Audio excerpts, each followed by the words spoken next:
and welcome. I'm Melinda Kirani. Tonight, attack on Miango in Bassa local government area of Plateau State leaves 5 people dead. Governor Samuel Ortom says attacks have continued in Benue State despite deployment of security operatives as Victim Support Fund begins assessment of IDPs. Minister of Labour and Employment moves to curb industrial action in public service, directs all ministry parastatals to clear workers' salary arrears. And Kenya's President Uhuru Kenyatta and opposition leader Raila Odinga reached peace deal after election violence left several people dead. On business news tonight, Asset Management Corporation of Nigeria seeks creation of private markets to enable disposal of assets for proper valuation. On sports news, Serena Williams shakes off the rust from a 15-month layoff owing to pregnancy to win her first match at the WTA Indian Wells. And from Abuja, President Buhari launches tractor ownership scheme in Jos as he concludes a 2-day working visit to Plateau State.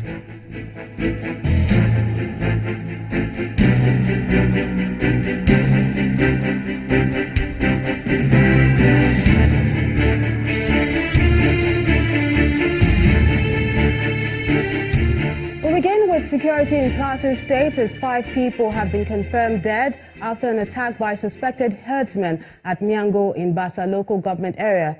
The president of the Irigwe Youth Movement, Chinge Dodo, who confirmed the incident, told Channels Television that the assailants came to the village on Thursday night.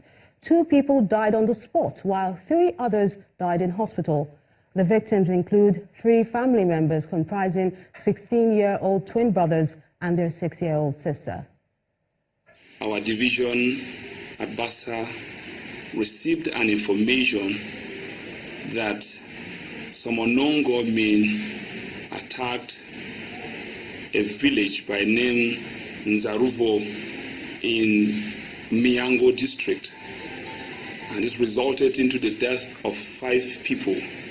We are assuring members of the public that we will do diligent investigation to get to the root of this attack, so that the perpetrators will be punished, so as it will serve as deterrent to other people who would want to venture into this same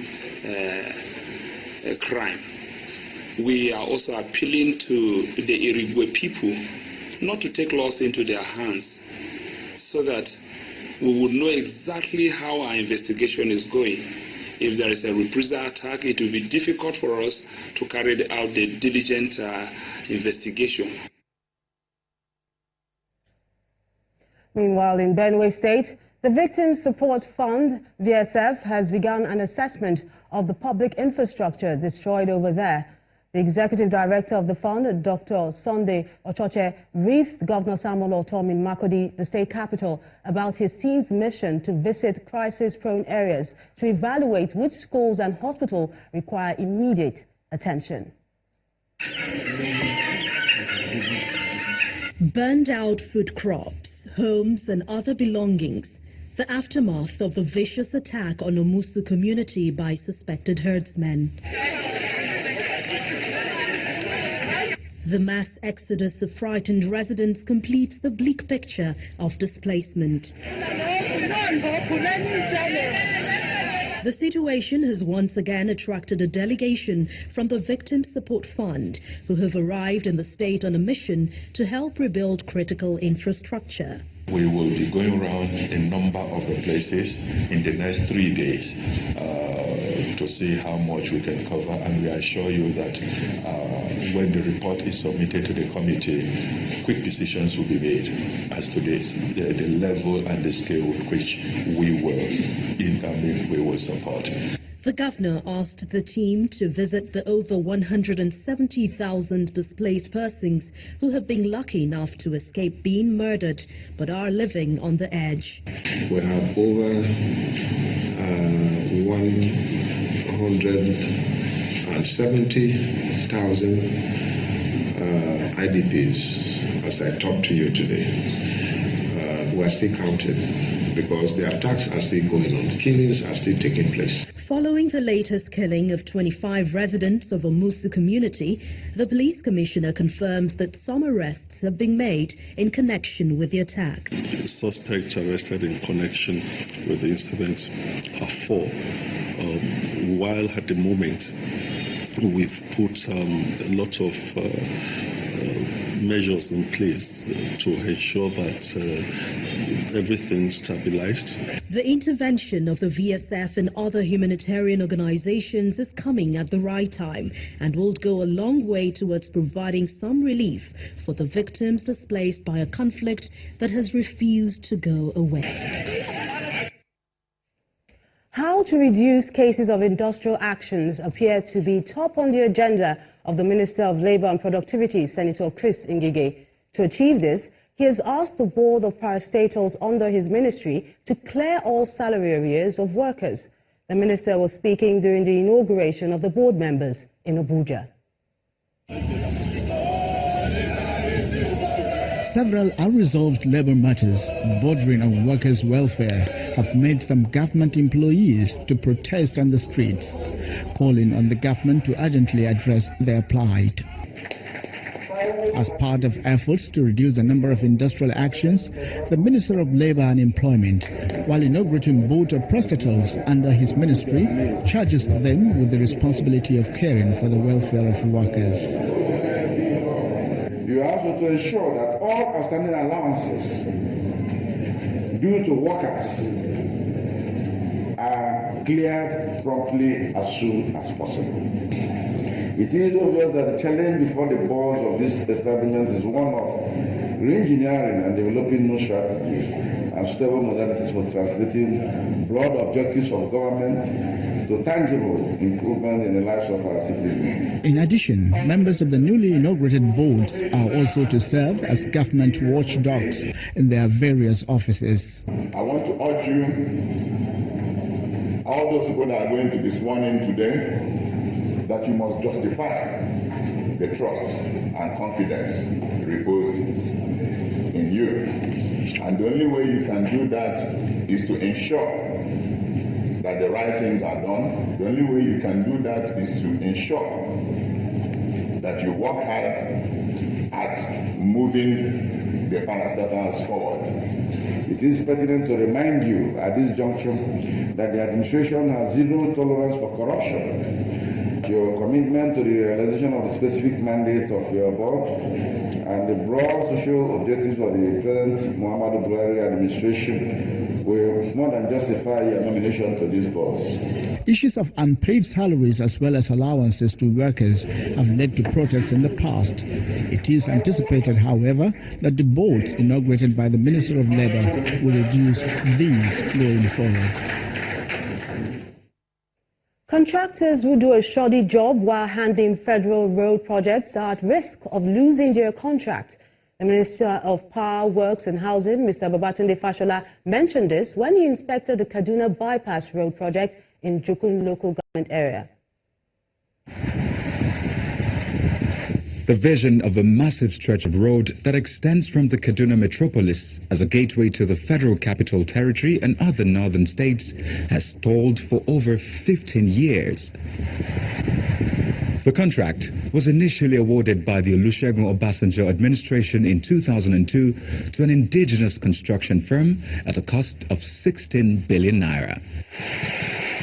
15 years on, the Buhari administration has now inherited the project, upscaling its cost to 38 billion naira, following approval by the Federal Executive Council. The Minister for Power, Works and Housing, Babatunde Fashola, is in Kaduna State to monitor the progress. We committed to reviving and completing as many of those projects as possible instead of opening up new ones unless where new ones were really urgent and compelling. Mr. Fashola is optimistic that the Kaduna Eastern Bypass will soon be completed, but he warns contractors against delivering substandard projects. I think if we had done this over the last 15 years, perhaps this road would have been completed and would have served the interests of the public. Clearly, some work has been done, very commendable work has been done. There are places where the quality of work could have been better. The Deputy Governor of Kaduna State, Bala Bantex, is excited about the economic benefits the network of roads will bring to communities. Like in the case of all roads, these are supposed to open yet unopened areas, and that will generate and escalate economic growth. Concerning the problems of numerous failed housing estate projects across the country, the minister says it is a problem of affordability and acceptability. Let every consultant on our federal highways press up. The days of yesterday are gone, and if you are not performing, you will leave. Mr. Fashola turns his attention back to the road inspection as he points out mistakes that the contractor needs to correct as the 2019 completion deadline gets even closer.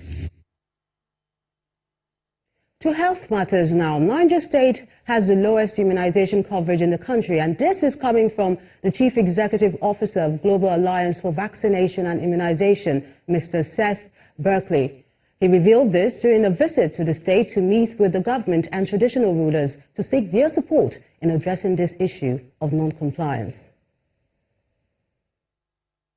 According to the World Health Organization, immunization against diseases averts an estimated 2 to 3 million deaths annually, while an additional 1.5 million deaths can be avoided if global vaccination improves. This improvement is what the Chief Executive Officer of Global Alliance for Vaccination and Immunization wants to see in Nigeria, as he and his team visit the country to assess the level of commitment by the government. The Gavi team, accompanied by officials of the National Primary Healthcare Development Agency and representatives of the Niger State government, is in Suleja local government area of the state to meet with the traditional rulers and seek support in addressing the issue of non-compliance by the people.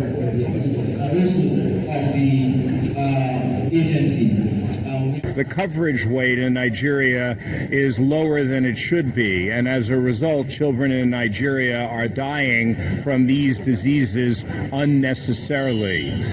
About a year and a half ago, this was recognized by the government, by Dr. Faisal, who's next to me, and a national emergency was declared to try to increase routine immunization.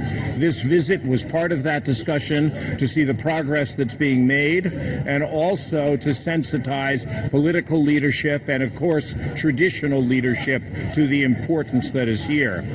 According to Mr. Berkley, the Gavi intervention in Nigeria is expected to end by 2021, but an extension could be considered if the government shows more commitment.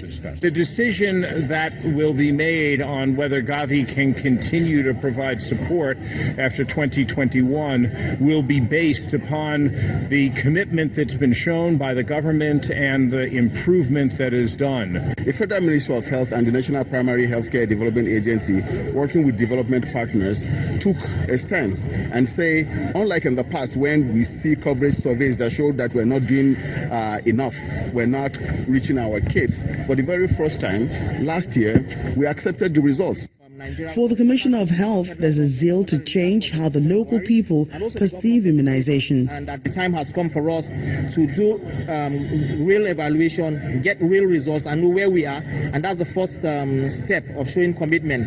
Thereafter, we'll now move from there. According to the Global Alliance team, Niger State has had the lowest immunization statistics in Nigeria, with only 20% of the children vaccinated. Gavi's goal is to help the state achieve its target of changing those statistics to positive figures. In part two, after the break, prosecution witness tells court how former FCT Minister Jumoke Akinjide and others allegedly took delivery of a cash sum of 650 million naira in 2015. Please stay with us.